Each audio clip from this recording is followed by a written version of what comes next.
Welcome back to the Impact Show. My name is Jeremy Melton, and I have Maddie here today. Maddie, how are you doing? I'm doing good. Good. How are you? Doing good. Doing great. Doing better than I deserve. This is episode number 45. 45. Wow. Excellent. Also, 45. We share that with the greatest president in history. It's so funny you said that because I was thinking that. I love it. Okay, so we're going to get right in today. I'm so excited about this one. This is one of my favorite things in the world to be intentional about. By the way, what year are we in? 2026. Holy cow. Is this is the second episode of 2026. We forgot to introduce our year. We had a lot going on. We did, yeah. But look, we're in 2026 now. Crazy to think we started the podcast in 2024. Yeah, that is kind of crazy. That is awesome. Yeah, so, well, it actually launched in January of 25. But we were recording in the fall of 24, and here we are in 2026. Wow, that is pretty cool. Well, last week we talked about what? Honesty. Ooh. Takeaway. Let's go. I think the biggest thing for me was that honesty is not just about lying. It's a lot about a lot of other things like deceitfulness and things like that. But you are the same person, or you act the same, you answer the same, you do the same things around everybody. Being real. Right. Being honest. An honest person does not just tell the truth. Right. An honest person is real, and they build trust because of that. And so you can become trusted. And that is, in and of itself, very powerful. And then another thing that you said was when you're more open and honest rather than guarded or protected over what you want to say or how you feel or whatever, you actually gain more trust when you're more open about things. Right, exactly. Which is kind of the opposite of what I think my mind goes to. I mean, I'm sure a lot of others do too. Well, being vulnerable, too, is all part of being honest with yourself. Remember,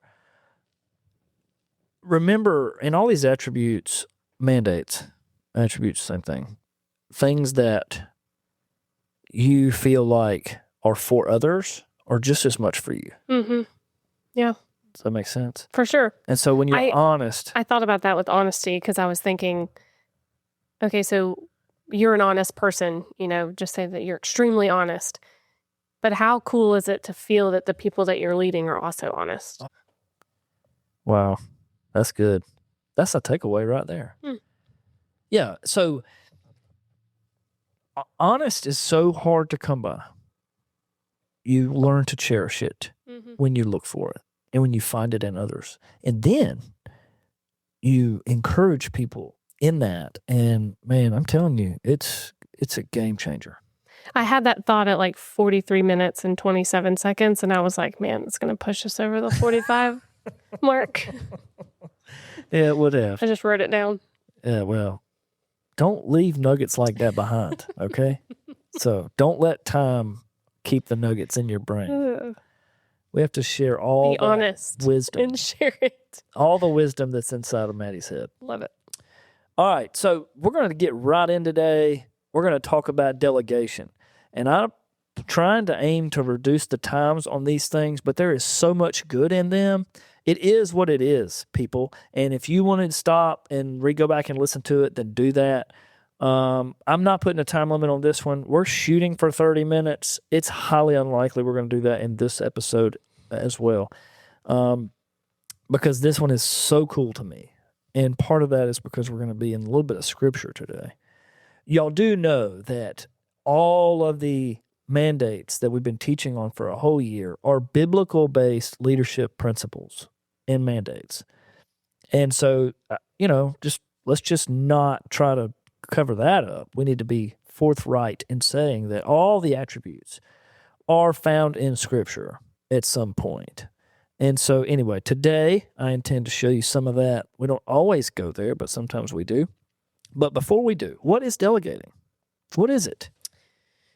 I think of delegating as like distributing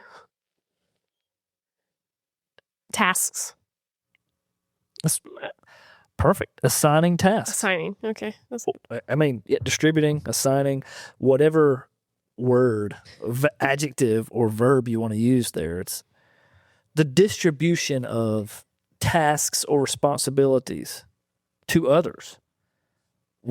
Here's the kicker: while still being responsible for the outcome. That's interesting. That is the important part. So, Maddie, you are responsible now for all of the marketing at Impact Service Group. Mm-hmm. However, you delegate to who? A couple people. Right. Right? You got Matt, and then you got Howie. You got people that are doing the work with you or for you, you might say, yet you are responsible. Mm-hmm. So when there's a problem with Howie's post, you have to fix it, and you have to delegate that task while still being responsible, right? Right. And so I am responsible at the end of the day. I'm responsible for what Maddie has Howie doing. Right. Or I'm responsible for what Lance has. So on I think that's why delegating is so hard. It's very difficult. Because if you're the one that's also getting the brunt, you're like, you might say to yourself, micromanage. I'll just do it myself. Right. Well, that's not delegating. Right. Right? How many times do you hear people say, well, if you can't do it, I'll do it myself? Right. Yeah. I may have sounded like my wife when I just did that, but I didn't mean to. She probably has every right to say that. Ashley would not hear that because she doesn't listen to my show. But, if she ever does, she'll be like, will you quit talking about me while I'm on the show? All right. Oh, man. So why is delegating important to leadership? Sanity. Sanity. Okay. I don't know. I'm just guessing. Well, I mean, I think that's relevant, but... Well, I think it goes to if you're trying to do everything for everybody, you're going to be stretched kind of thin. So it's nice to be able to keep the principles that you're trying to, as a leader, in your for focus, than delegating the smaller tasks that someone else can easily do as a team makes your sanity and your leadership skills better.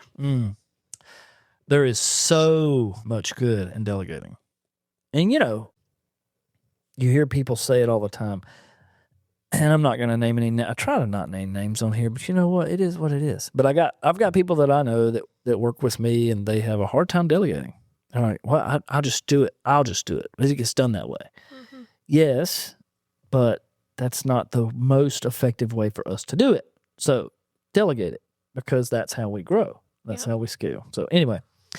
But we're going to talk about some things why delegating is important. You ready? Mm-hmm. Number one.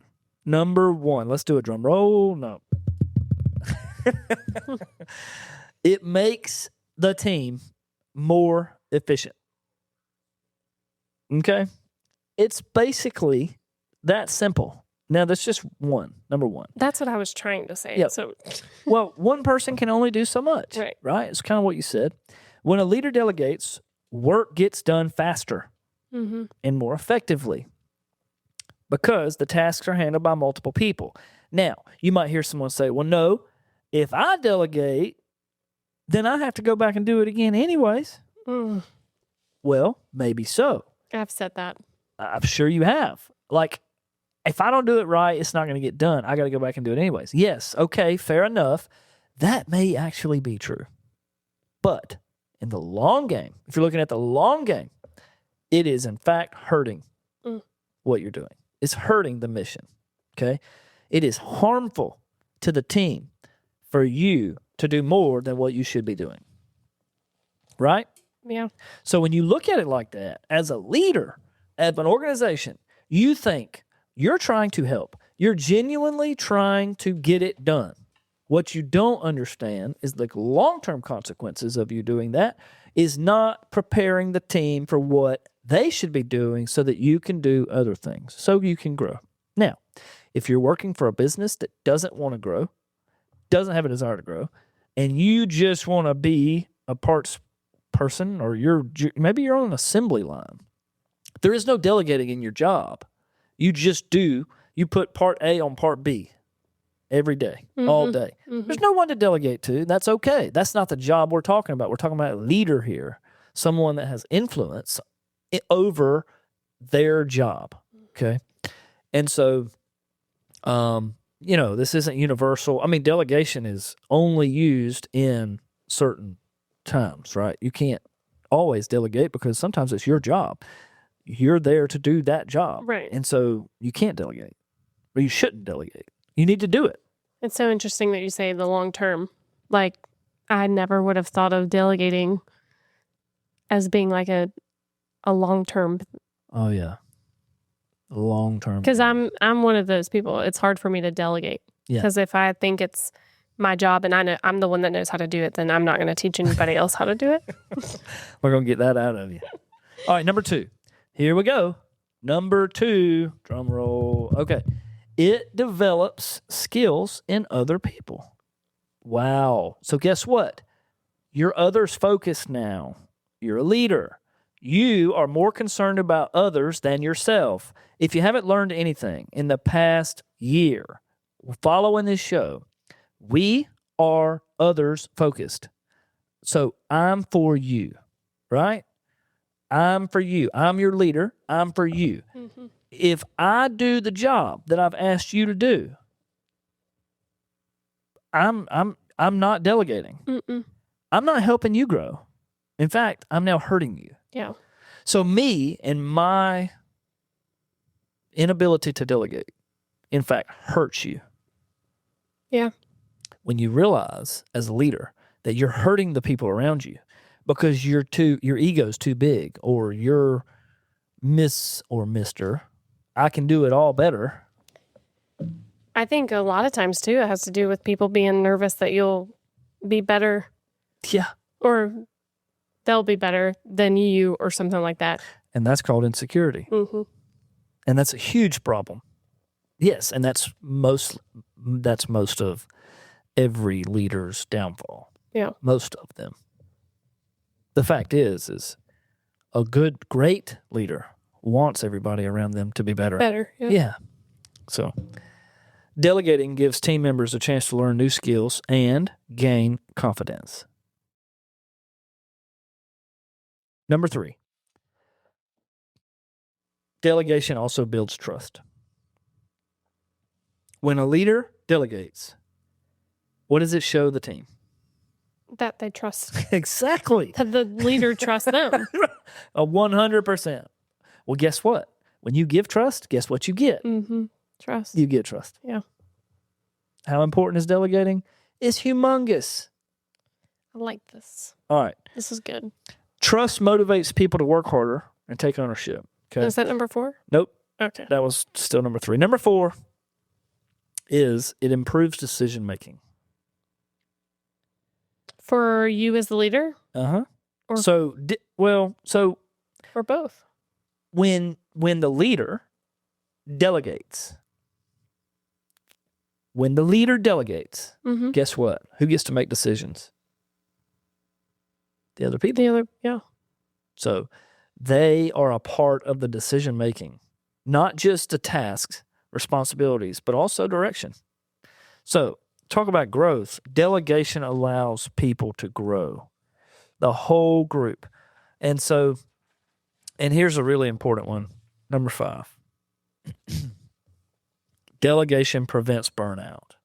Mm. Now,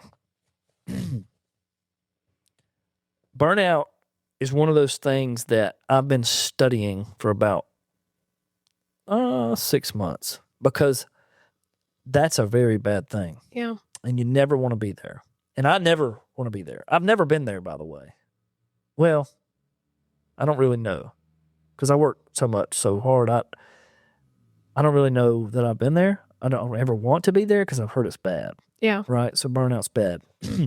But leaders get overwhelmed, and delegation prevents that. Okay. And so, how do you delegate effectively? Let's talk about real quick for 1 second. If I said, Maddie, I need you to delegate, what's the first thing you're going to think to do? I mean, what are some things that you would ponder through in your head? Like, okay, I need to delegate. What am I going to do? What's the first thing you're going to do? Figure out who you're going to delegate to. Well, yeah, I was going to say, look at the team. Okay. And then so you've got to, how would you go about selecting a person to do a job? I mean, who's the most trustworthy, I guess, or the best employee, or to do this task. Right. Who's the best at this? That's who needs to do it. Right. Right. So that's the question. And, as we grow at Impact, you're going to grow. That's the whole goal. Everybody grows. But at the end of the day, you're going to make sure that when you are asked to do something, is that something that you should do, or is that something that someone else should do? And then you'll say, well, I think somebody else should do that. So you're going to assign the right person, which say you pick our video guy, and you assign it to him. And then what are you going to do? Never think about it again. No, I'm just kidding. Then you're Give him the tools. Give him the tools. Yeah, that's good. Okay. And then you're going to, maybe you have to explain the task. So I think that's why people don't like to do it, is because they're lazy. Yeah. Right? I mean, yeah. They're not lazy. Do it. I'll just do it. Yeah. I'll just do it and it's done. Yeah. Instead of having to explain, and then people have questions, and then they get annoyed because people have questions. And I'm not speaking from experience. From experience. And just So you explain the task. New year, new me. Clearly. Right. Clarity. Wait, we did this. Didn't we? What is it? You explain it. Yeah. You do it. Nope. You explain it, then you do it, and then you ask them to do it. You ask them to explain it, then you ask them to do it. Okay. And then you ask them to do it, teach someone else. Right. And then do it. Yeah. Yeah. But, okay, now, here's the thing. Once you delegate, what do? You provide support, not control. Ooh. Oh, support, not control. Let them mess it up, even though you're responsible. But guess what? You're building them, right? Inside. So let them make mistakes. That's the hardest thing. Mm-hmm. Even, man, for me, I struggle right here. Like, I'm good at picking the right guy, explaining it clearly. But then once they screw it up, I'm bad about coming in there and like save the day, Superman, right? Like, I'm coming in, I got you, dog. Right. I'm about to show you how this is done. It's so stupid of me. I do it, and I'm like, don't do it this time. Don't do it. And I cannot help it. How about this? I'm even bad. This is me being completely honest here. I'm bad about, like, doing it and wanting them to know I did it. Because I need to prove myself. I don't need to prove myself. I need them to do it and them to figure it out, right? I need to ask the questions. As you grow as a leader, and if you're listening right now and you think you're a great leader, if you're not asking questions, you're not a great leader. Yeah. Hear me say that. Yeah. Well, it's tickling all kinds of things. I know. I'm like, so I think in my head, I'm like, you delegate. It's very hard to sit back. You show them how. You give them everything that they need in order to be successful, and then they're not. But they tried their hardest. Yeah. And then I feel like the way you react to that will create such a better employee, or, because the way who hates, I know, like who hates, like everyone hates to be wrong or do something wrong or make a mistake. And the fact that, your leader, your manager, whoever it is, doesn't get mad at you. They're like, all right, well, we're going to do it again. That's going to make me never want to mess up again. You know what I'm saying? It's called grace. Yeah. Yeah. That's wonderfully said. All right. And by the way, if you're offended right now because I said you weren't a great leader, guess what? There will be seasons of life where you're not great, and it's okay, and you should want to be better. Yeah. Right?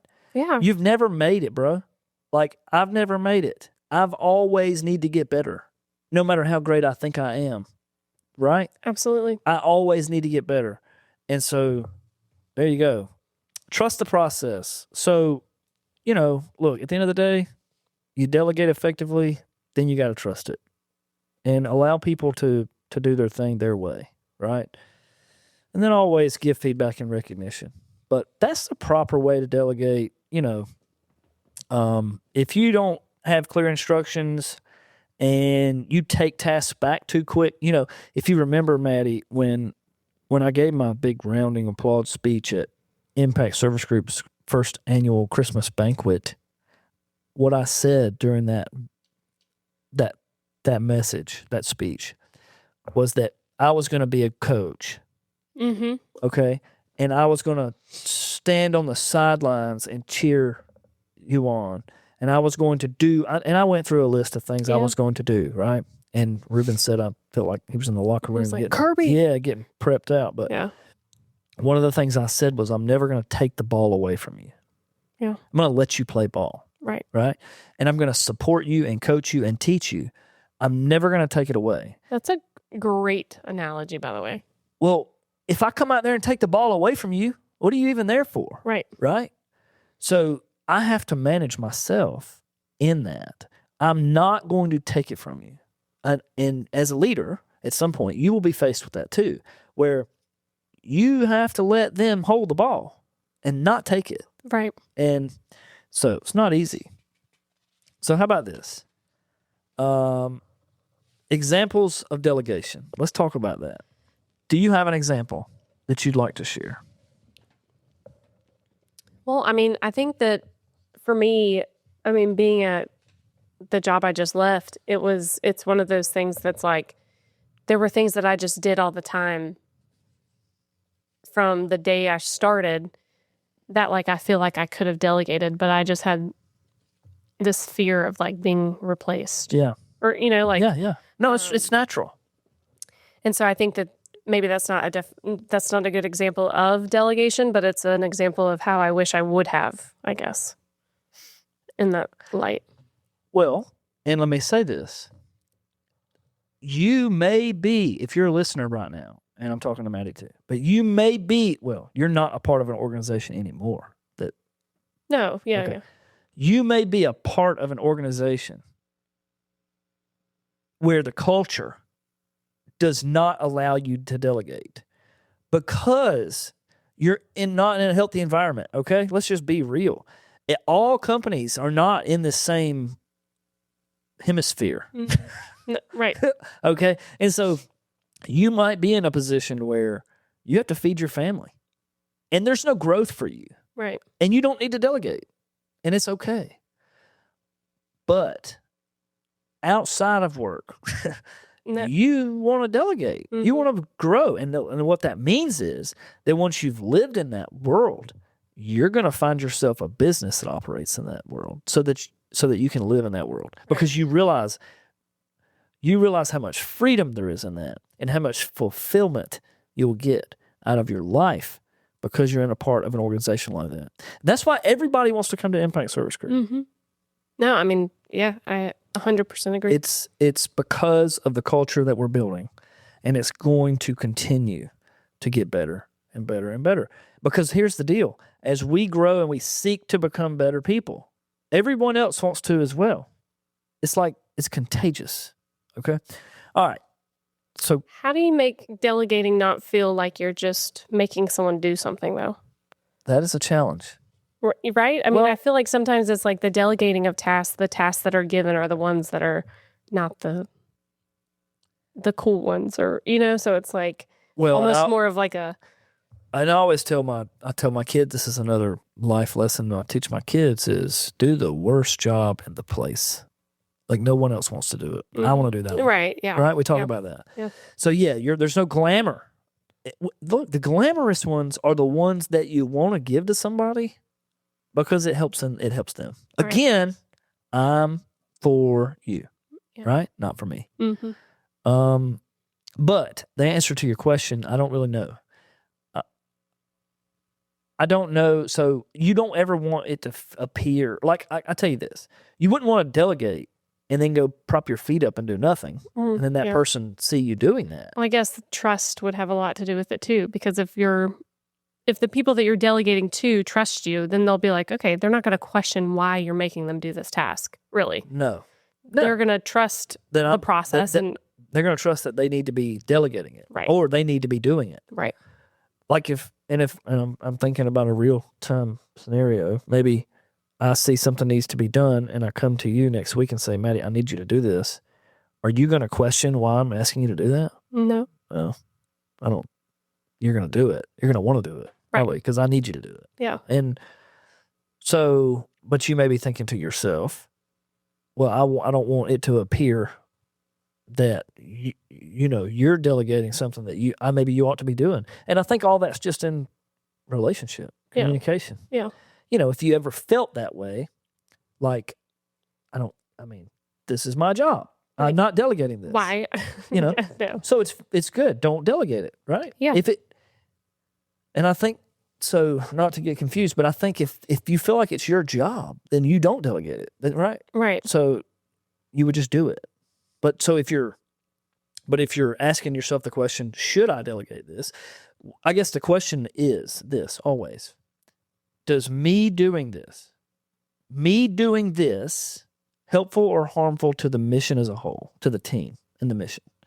And if me doing this is helpful to the mission, I need to do it. Yeah. If it's more helpful for me to have someone else do this, because I can do this. Yeah. Yeah. Right? Okay. So that's I guess that would be the way to determine whether or not it should be delegated.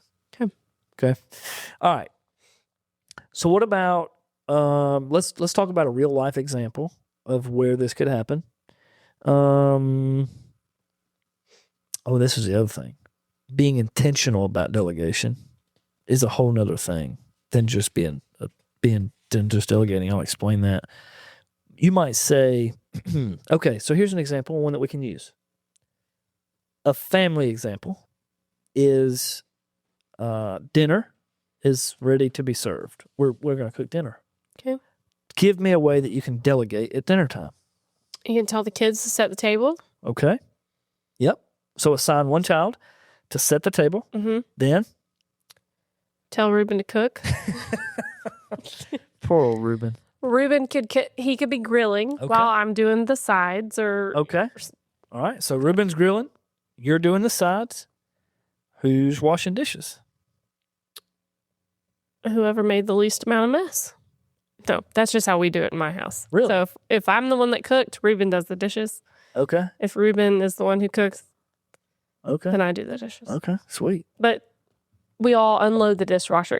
Like we'll tell the kids, all right, you got to unload. Okay.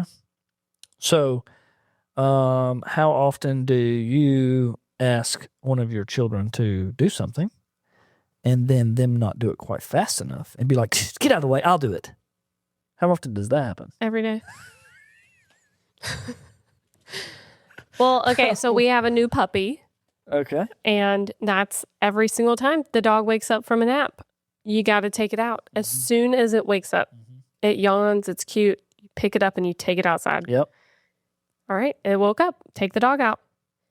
Take the dog out. Go faster. Yeah. Let's go. Let's go. And then finally, I'm just taking the dog because they're not doing it. Wow. They're not doing it quick enough. Right. But that's like a time thing too. Okay. But also, I could have just let it pee on the floor and they could have had to clean up the pee. There we go. So do you feel like it's hurtful or helpful for you just to pick the dog up and take it out? Well, Jeremy, now that you asked that, I think it's probably hurtful. It is. So because there's no repercussion. I mean, that's right. There's no consequences to what them not doing it. Right. So, man, poor old Porter. Oh, yeah. She's not the bad one. It's Murphy. Poor old Murphy.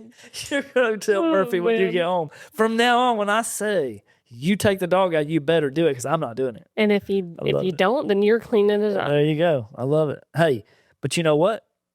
he will learn. Yeah. Right? Yeah. If you keep not delegating, if you keep doing it anyway. That's just one example. All right, so let's get to where I want to get real quick. So, did you know there was delegation all in the Bible? I didn't. When you said that it was going to be, there was some biblical stuff, which I understand there is in all of the mandates, because that's what we've talked about. But the fact that this is one, you bring up the Bible quite often, but you made it a pretty big deal. You said it was going to blow my mind. So cool. So some might say, well, dude, I've read the Bible a bunch of times. I never really thought about where delegation occurs. And so you may have even read scripture before and not realized that delegation occurred, unless you're looking for it, right? We always say that. And so, so I have an Old Testament example and a New Testament example. Okay. All right. Old Testament. I know what that means. What does that mean? Oh, gosh. Before Christ. Right. Okay. And then. Old Testament is after Christ. No, Old Testament is before. Or, I'm sorry. Christ, New Testament. Sorry. And the New Testament's after. I know you're just backwards. Right. All right.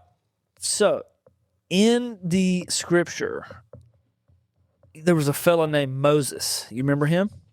I do. So it was in Exodus chapter 18. You can write this down. I am. Exodus 18, verse 17. Now, before I get into this, Moses was the leader of the people, right? God's people, the leader of God's people in the Bible, right? So we're not going to dumb it down, but I mean, at the end of the day, we need to dumb it down for me to understand it. So I'm trying to and me. at least get it to where we can all understand.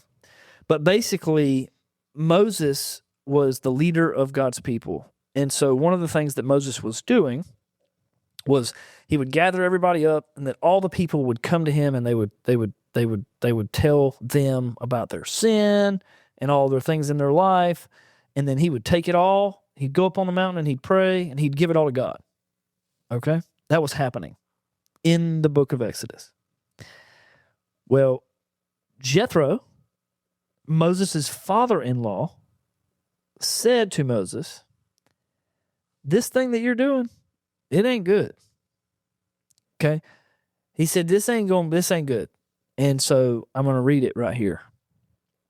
But basically, when the people would have a dispute, they would have sin, they would have something wrong with God, they would come into Moses and say, hey, you need to take this to God. Okay? That was happening. All right. Here it is, verse 17. Moses' father-in-law said to him, the thing that you are doing is not good. Okay, that was in verse 17. In verse 18, he says this, you will surely wear out both yourself and these people who are with you, for the task is too heavy for you. You cannot do it alone. So he says, no, listen to me. I will give you counsel, and God be with you. You be the people's representative before God, and you bring the disputes to God. Then teach them the statutes and the laws, and make known to them the way in which they are to walk and the work they are to do. Okay, here it is right here. This is where he tells them what he should do to change what he's doing. Basically, the man said, Jethro, father-in-law, said, dude, you can't keep doing this. You're wearing yourself thin. Okay? He says right here in verse 21, he says, furthermore, you shall select out of all the people able men who fear God, men of truth, those who hate dishonest gain, and you shall place these over them as leaders of thousands, of hundreds, of fifties, and of tens. Listen carefully. Let them judge the people at all times, and let it be that every major dispute they bring to you, but every minor dispute they themselves will judge. So what is he saying? I'm going to stop right there for just a minute. I'll come back. He says, hey, major disputes, they need to bring to you. Right. Minor disputes, they need to handle. So Because you've trained them. But yeah, you've set them up. You've set up leaders so that all their sinful stuff and all their disputes and all their things that they used to bring to Moses, he can't take it all. There's only one of him. And so what Jethro's saying is, you are out of bandwidth. You must now lead. You must now take other people, put them in charge, and let the people come to them first to scrub what goes to you. Mm-hmm. And this is where I get my decision tree, which one day we'll talk about, where Maddie, if it's this, you handle it.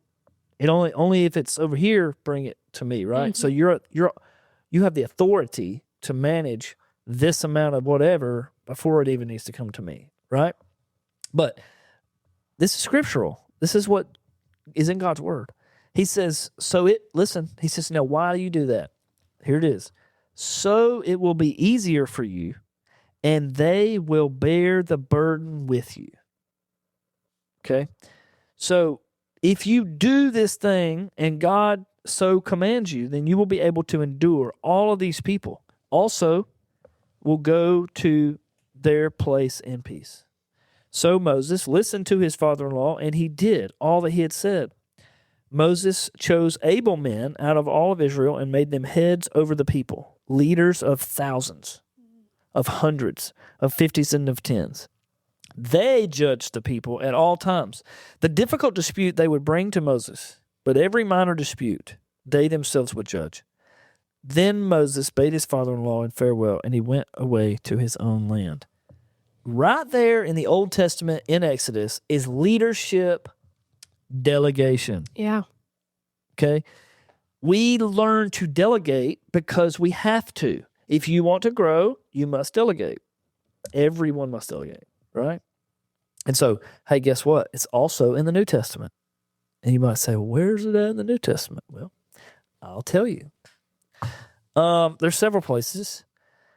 We can talk about Jesus sends out. By the way, do you have any takeaways from that story from Moses? No, I continuously get wowed by the Bible and how relatable it is, even to today. Look, you can go to home tonight and read that scripture with your family and blow their minds. It's in chapter 18, verses 17 through 27. In 10 verses, you can teach your children what it means to be a leader. Yeah. And your kids, your family, whatever. Those 10 verses. All right. How about Jesus' whole ministry? Now, we always talk about being like Christ. My goal, I've said it 100 times. If you don't hear anything else I say for the rest of your time, Jeremy Melton, know that he wants to be like Christ. Yep. That's my goal. The Bible calls us to be like Christ. And I feel conviction when I'm not like Christ. And I'm not always like Christ, but I try to be. But anyway, his whole ministry, he was doing delegation consistently. And I'll give you some examples. Number one, he sends out the 12 disciples. Jesus gave authority to 12 disciples in pairs to teach, heal, serve, teach, lead, everything. He trusted them to carry the mission out, right? He appointed 12 disciples, which is also the model for Impact Service Group. But Jesus delegated real responsibility all throughout his ministry. When you read the New Testament, when you read Matthew, Mark, Luke, and John, you have to read them and you have to look for it. Yep. But it's all there. There's one particular place we're going to read in Luke chapter 10. I want you to write that down. I'm going to turn there. Luke chapter 10, and it says this. The very first verse. And you probably wouldn't ever even pick it up if you weren't talking about delegation. The very first verse in chapter 10, Luke chapter 10, verse 1. Now, after this, the Lord appointed 70 others. 70 others, and sent them in pairs ahead of him to every city and place where he himself was going to come. Hmm. Can you imagine sitting down with 70 people and saying, hey, there's 70 of y'all. You two, go that way. Mm-hmm. You two, go that way. You two, go that way. You two, tell them I'm coming. That's what he did. And you want to know why we fly in pairs at Impact Service Group? There you go. It's in the Bible. I told a customer the other day, I said, we fly in pairs. And they said, what? I said, yeah, I sent 2 guys. Why do you do that? Well, because that's what Jesus did. I want to be like Christ. Yeah. Now, well, we ain't paying for 2 guys. Okay. It don't matter. Doesn't change the fact that I want to send pairs. Now, granted, there's times when I can only send 1 guy. That's just the nature of the business. But our safe position is flying in pairs. Mm-hmm. And there'll be times when I send 1. I mean, last week, Artie, Lane got sick and Artie had to fly solo. But every time I get a chance, Artie, you got Lane with you? No, I'm on solo today. Well, why? Because that's not normal. Right. Our normal is to fly in pairs. Well, and you got to think too, I'm sure back when, he sent the 70 people in pairs, there may have been a few times where it was just 1. Yeah. I mean, that's just life. Somebody got sick or somebody didn't make it or whatever. Yeah, they showed up solo. But it's okay. But also the fact that Jesus trusted that many people to, Tell me about it. I'm telling you, Impact Service Group, we're going that way. I'm praying for 70. But Jesus always appointed a larger group of followers and sent them ahead to places that he was going. And so you're going to probably see, and, not everybody will see this side of me, but you will probably see me be very intentional about stuff like that because it's biblical based. Where I'll say, Maddie, take Lance. Y'all go ahead to so-and-so. I'll catch up with you. Right. That's going to be my MO, MIA, MOA. What do you call it? MO? MO. MO? What does that mean? Is it your military occupation? That's my MO. Mission outcome. Well, anyway. So, okay, another example. Feeding the 5,000. If you go and read in Matthew, Mark, Luke, and John, when Jesus fed 5,000 people, he performed the miracle. But who distributed the food? The disciples. So he made the food. Of course, God made the food through Christ. But who distributed it? They did. What about the Great Commission? I mean, of all things, where are we at on our time? 44. Lee, I never can do it. Oh, well, the Great Commission. Before ascending, Jesus instructed his followers, go, make disciples. That is delegation. Making disciples. This is going to be a dumb question. Okay. No, never dumb question. The 12 disciples, what's the difference between the 12 disciples and the 70 people? That's a good question. I don't know the answer to that right now. Never have asked that question, but that's a good question for a Bible study. The question is, were the 12 disciples in the 70? Yeah. Were they part of the 70? See how I just thought about it in my mind was like Jesus, then the 12 disciples, and then the 70. There you go. That's where we're going. The tree. We're going to 70. Yeah. Yeah. So then the 12, it was Jesus talking to everyone, but then the 12 were the ones that were also managing. They're like the regional directors. There you go. And then that's a prime example. I don't know if that's how it was. But so Jesus had 12. He also had 3 inner circle people, right? And then he had 12, and then he had 70, and then he had multiple, however many. Yeah. Yeah. Sorry. No, it's good. Okay. So all things to consider. Jesus led by empowering other people. That's what he did. And that's what I do. And that's the reason I do it. Wholeheartedly. Agree. Okay. Yeah. So I can't do anything alone. Nothing.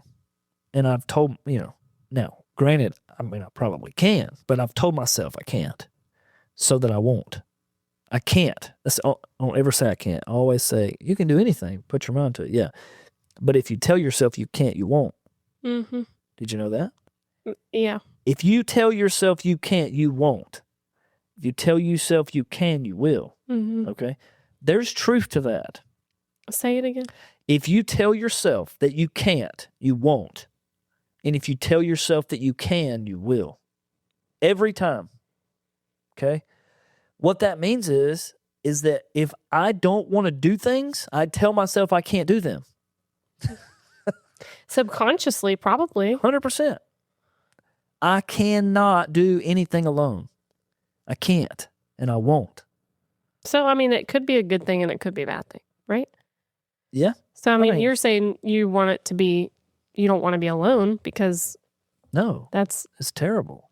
You want to be in a pair at least, Yeah. Pairs. We fly in pairs. That's Impact Service Group. Yeah. We fly in pairs. And the customers are like, well, I'm not paying for pairs. They're like, dude, don't hear me say that. Understand, we know there's times where you're only going to pay $150 an hour, not $300, right? Because it's a one-person job. Right. Well, in that case, we're going to do our best to send our hat rate crew. We're going to send a different crew. Well, I think if flying in pairs, though, I always feel more confident. Oh, yeah. Like if I'm by myself and I'm walking up to somewhere, I'm not as confident as if there's me and someone else walking up. Well, and again, there's going to be times in your trade, in your job, in your life where you're not going to have two people. You're solo. Right. But the normal is that you're in pairs. Yeah. Right? And again, now you also have to, it's context, right? Jesus had 70 people. He was sending them to regions where he was going to be going. He was sending them out ahead of him, in pairs. So you're sending them out to work, to prepare the way for you. He sent them in pairs. So like it. Some people don't even know that's in Scripture, but it is. So you just read right through stuff like that. Yeah. And you don't think about it. But anyway, there you go. That is, I'm running out of time here. But basically, when you learn about delegation, you learn the importance of it. And delegation just is good for everybody. It gets people more involved, more responsible. When tasks are shared, work gets done more efficiently. Team members gain new skills and confidence. Delegation is the ultimate teacher. Okay? It is the ultimate teacher. And not only for them, but for you. Yeah. Right? And reflection on that, it is a leadership superpower to delegate. And it's so important. Yeah. Yeah. And Jesus did it the whole time he was on the planet. Constantly. And that's why I do it. It's just so wild to think about, the greatest leader that there ever was is doing things that, or did things that we are striving, obviously we're striving to be like him every day, but as leaders, I never really put it all together, with delegating. It seems so minimal, I guess, but the whys behind doing it, it's like, whoa. It's like the ripple, I feel like we've talked about the ripple effect for a lot of things, but like delegating does way more than just ease the burden off of you. Yeah, it grows you. It's mind-blowing. Yeah, it's growth. So it's those things that, and listen, I hope that all of these attributes, man, I'm telling you, you can go back and listen to these things and put them back into practice, and they get refreshed every time, and they never fail. They are truths that never fail. And we know to follow them because of our Lord. Yeah. And it's timeless. But anyway. I have an idea. All right. Once we get through we always talk about what are we going to do after the mandates, you know, and we're like, oh, we'll just redo them because we can just talk about them again. Yeah. I think we should go through like 4 at a time that we've already done and do our takeaway from the episode. Oh, yeah. That'd be a pack full. I mean, that'd be like... It would just be 1 or 2, you know, like my takeaway from honesty was whatever. And we kind of talk about it for a second. And then, because then it kind of rehashes them all again. Yeah. It makes us go back and listen to them. Yeah. You know, another thing I thought about today, we should have the mandates on the wall in here. Like... Just the word or... Yeah. Right. Why not? Well, and maybe you could do a word and then the takeaway. Maybe on a poster or something that looks good, right? Yeah, I like it. But I just thought, like, as important as they are to a leader and to our impact, right? When we talk about impact, all the things that we talk, if you just do the mandates, you're going to make an impact. Yeah. Does that make sense? Absolutely. So it's like, all right, my goal is to make an impact. Well, do those 20 things. Focus on those 20 things. And you will make an impact. You will make such an impact that people will follow you. Yeah. They will choose to follow you. And if you're not doing those 20 things, they ain't following you. That's why I did them. That's why we did the podcast. That's why when I write the book, when I finish writing the book, it's going to sell and it's going to be good. So. It's good. Yeah, it's good. We're under an hour. Adversity is good. Where are we at? 52. That's good. It was all good. So here's the thing is I feel like these episodes that you think are going to be short, you should just start saying that they're going to be long and then maybe they'll be short.